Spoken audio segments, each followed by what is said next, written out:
করি, ডাকাতি করাকে কবিরা গুনাহ মনে করি, জেনা করাকে কবিরা গুনাহ মনে করি, আমরা ডাকাত অন্যান্য অনেক হারাম কাজকে কবিরা গুনাহ মনে করি, গীবত করাকে কবিরা গুনাহ মনে করি। কিন্তু কোন মানুষের সম্মানহানি করা বা সন্দেহের উপরে ভিত্তি করে কারোর ব্যাপারে একটা খারাপ কথা বলা, এটা যে কবিরা গুনাহ, এটা আমরা অনেকে জানি না।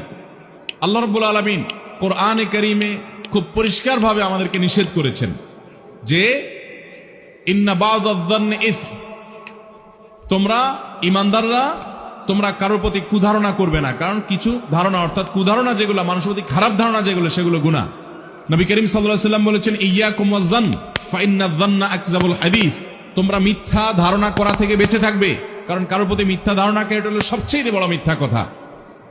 আপনি একজন মানুষ সম্পর্কে পরিষ্কার জানলেন না, ঝাপসা ঝাপসা ধারণা পাইলেন, ওইটা দেখে তার সম্পর্কে একটা বাজে মন্তব্য করলেন, বাজে ধারণা পোষণ করলেন, এর সাথে সাথে আপনার আমলনামাতে একটা কবিরা গুনাহ লেখা হবে কি হবে না? আমাদের দেশে